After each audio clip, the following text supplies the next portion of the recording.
Ça se passe comme ça. Dieu tout-puissant, quand mon cœur considère tout l'univers créé par ton pouvoir, le ciel azur, les éclairs, le tonnerre, le clair matin ou les ombres du soir. De tout mon être, alors s'élève un chant du tout-puissant, que tu es grand. De tout mon être. On a le terrain rocailleux. La Bible nous dit que ce type de terrain accepte très vite la semence et porte très rapidement du fruit. Mais quand le soleil se lève et frappe sur le fruit, eh ben le fruit sèche parce qu'il n'y a pas de profondeur. Il n'y a pas de racines. C'est le prototype des personnes, hein, Jésus l'a dit, des personnes qui entendent la parole de Dieu et tout de suite sont très enthousiastes. Alléluia, ouais, waouh, c'est génial, alléluia. Oh frère, on va prier, alléluia. Alléluia, je suis plein de l'esprit ce matin, tu sais, le Seigneur m'a béni. Mais Jésus dit que ce type de personne, à la moindre petite épreuve, c'est fini. Il n'y a pas de fruit. Vous savez, c'est le type de personne qui, à la moindre petite contrariété, remet tout en question. À la moindre petite incompréhension, remet tout en question. Il y a quelqu'un comme ça dans la Bible. Il y en a beaucoup, hein. Mais j'ai voulu m'arrêter sur l'exemple de Monsieur Judas, qui était un des 12. En vérité, quand on regarde Judas, Judas a toujours été avec Jésus sans être avec Jésus. Pourtant, Judas a accepté le message de l'évangile. Judas a accepté de suivre Jésus, qu'il a choisi aussi, évidemment. Pourquoi? Parce qu'on lui a dit qu'il était le Messie. Et cette nouvelle que Jésus était le Messie enthousiasmait Judas. Il disait, ah, ça y est, le libérateur d'Israël, il est là. Ouais. Je pense que Judas a très bien et très vite accepté la parole de Dieu. Mais très vite, quand on regarde en tout cas les quelques années de ministère public de Jésus, Judas a toujours quelque chose à dire sur ce que Jésus fait. Il a toujours une remise en question. Rappelez-vous, quand cette femme renverse le parfum de nard sur les pieds de Jésus, Judas dit, ouais, non, mais attends, mais franchement, il ne comprend rien. En plus, il y a des gens qui sont pauvres. Et puis, Judas remet toujours en question ce que Jésus fait.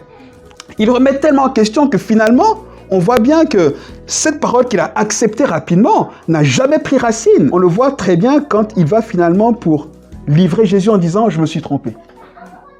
Au final, il dit, c'est bon, arrêtez-le. C'est un usurpateur, je me suis trompé. Je me rends compte qu'on est nombreux dans l'Église à aimer la parole de Dieu, à l'accepter avec beaucoup de joie. Mais on est nombreux à avoir un cœur qui est rempli de cailloux et qui empêche la parole de prendre racine. Les cailloux, vous savez ce que c'est? C'est nos blessures.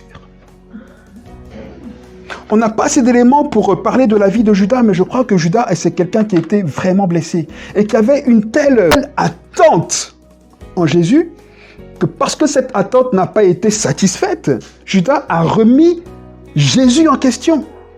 Alors que peut-être que c'est juste son attente qu'il devait remettre en question. Et je me rends compte que dans l'Église, on vient évidemment avec des attentes et c'est juste. Mais toutes nos attentes ne sont pas forcément justes. Beaucoup de nos attentes sont liées à notre histoire, à nos blessures. Et donc finalement, on les reporte sur quelqu'un, parfois sur Dieu, qui dit, mais cette attente-là n'est pas justifiée. Et dès qu'on ne reçoit pas ce qu'on est censé recevoir, en tout cas de notre point de vue, qu'est-ce qu'on dit? Eh bien, de toutes les façons, c'est pareil, l'Église, ça ne marche pas, de tes façons, et puis lui, et puis... Jésus dit que c'est des personnes qui sont inconstantes. On a une excellente nouvelle qui date des prophètes, qui date d'Ézéchiel, qui date de plusieurs siècles avant même Jésus. Quelque chose que Ézéchiel lui-même a prophétisé sans même savoir ce que c'était. Il n'a pas vécu, mais il l'a dit. Ézéchiel a dit dans son chapitre 36 au verset 26, il a dit que quand Jésus viendrait, Jésus fait cette promesse. Il dit, j'enlèverai vos cœurs de pierre pour les remplacer par des cœurs de chair. Amen.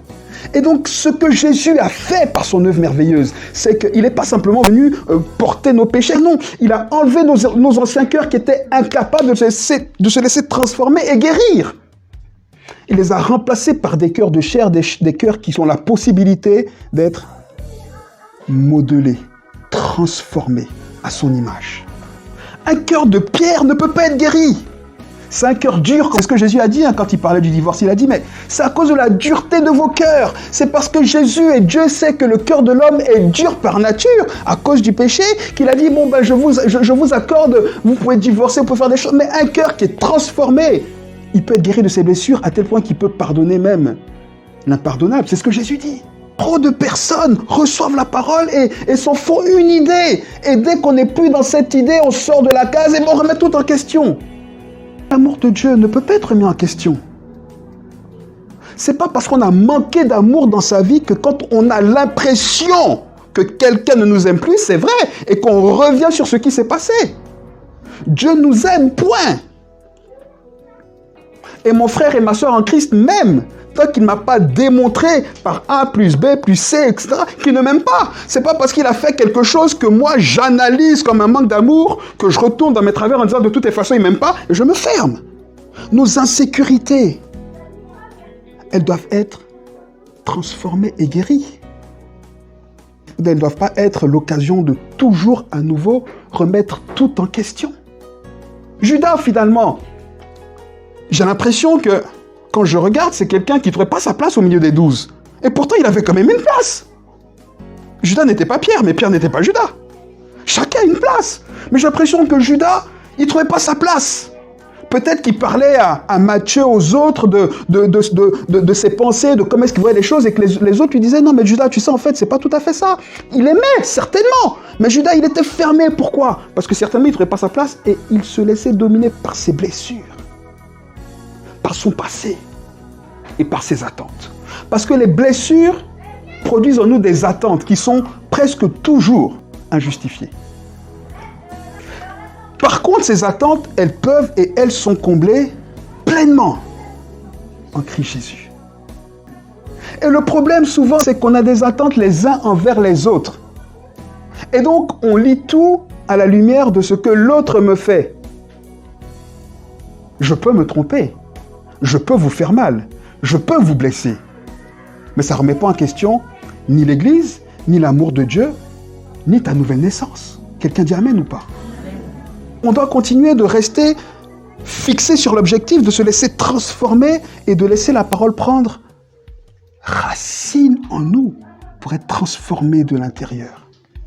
Laissez le Saint-Esprit travailler la racine, là, les blessures. Il faut construire sur ce qui est vrai, sur ce que Dieu dit.